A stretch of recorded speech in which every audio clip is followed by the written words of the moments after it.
आज हम ज्योग्राफी के चैप्टर 8 भौगोलिक परिप्रेक्ष्य में चयनित कुछ मुद्दों एवं समस्याओं के महत्वपूर्ण प्रश्नों को हल करेंगे। इस चैप्टर से आपके प्रश्न परीक्षा में जरूर पूछे जाएंगे। पहला प्रश्न, वायु गुणवत्ता सूचकांक क्या है? वायु गुणवत्ता सूचकांक असल में एक नंबर या संख्या होता है जिसके जरिए हवा का गुणवत्ता का पता लगाया जाता है।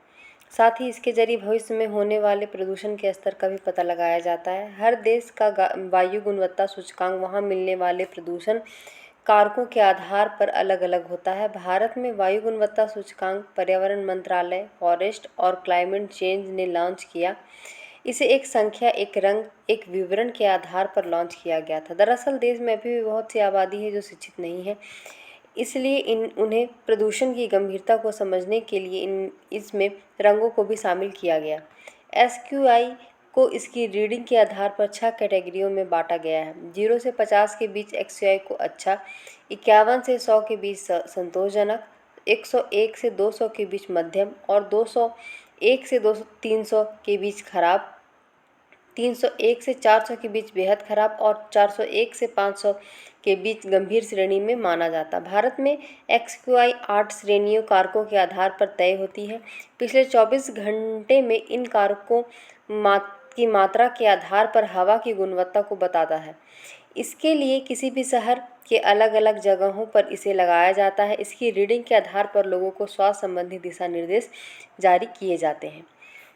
दूसरा प्रश्न, प्रदूषण क्या है? प्रदूषण मनुष्य के वातावरण में हानिकारक जीवन नाशक विषैले पदार्थों को एकत्रित होने को प्रदूषण कहते हैं, जैसे जल प्रदूषण, वायु प्रदूषण, मृदा प्रदूषण, ध्वनि प्रदूषण, रेडियोधर्मी प्रदूषण आदि। प्रदूषक वे पदार्थ हैं जो प्रदूषण फैलाते हैं, प्रदूषक कहलाते हैं। तीसरा प्रश्न, प्लास्टिक का उपयोग पर्यावरण को किस प्रकार प्रभावित कर रहा है? प्लास्टिक प्रदूषण हमारे पर्यावरण को काफ़ी तेज़ी से नुकसान पहुंचा रहा है।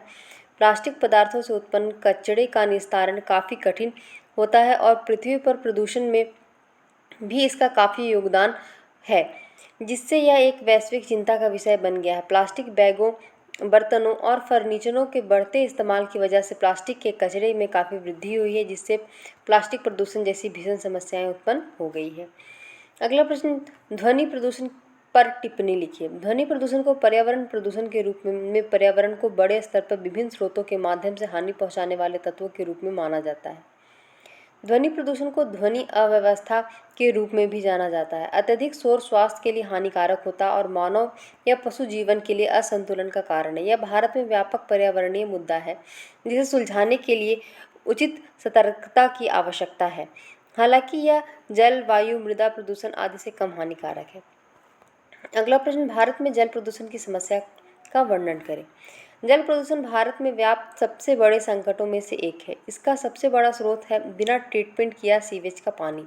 यह साफ दिखता है, इसे देखने के लिए ज़्यादा मेहनत करने की ज़रूरत नहीं है। प्रदूषण के कई अन्य स्रोत भी हैं, जैसे खेतों से आता पानी, छोटे और अनियंत्रित उद्योगों से आने वाला पानी। हालात इतने गंभीर हैं कि भारत में कोई भी ऐसा जल स्रोत नहीं बचा जो जरा सा भी प्रदूषित ना हो। हकीकत तो यह है कि देश में 80% से ज़्यादा जल स्रोत बहुत ज़्यादा प्रदूषित हो चुके हैं। इनमें से वह जल स्रोत ज़्यादा प्रदूषित हैं जिनके आसपास बड़ी संख्या में आबादी रहती है। गंगा और यमुना भारत की सबसे प्रदूषित नदियों में से एक है। भारत में जल प्रदूषण के बढ़ते स्तर का प्रमुख कारण है औद्योगिक कूड़ा, कृषि क्षेत्र में अनुचित गतिविधियां, मैदानी इलाकों में बहने वाली पानी की गुणवत्ता में कमी, सामाजिक और धार्मिक रीति रिवाज जैसे पानी में शव को बहाना, नहाना, कचरा फेंकना, जहाज़ों से रिसने वाला तेल, एसिड रेन, औद्योगिक कचरे के निपटारे की अपर्याप्त व्यवस्था। ऐसे ही और महत्वपूर्ण प्रश्नों को जानने के लिए मेरे चैनल को लाइक, शेयर और सब्सक्राइब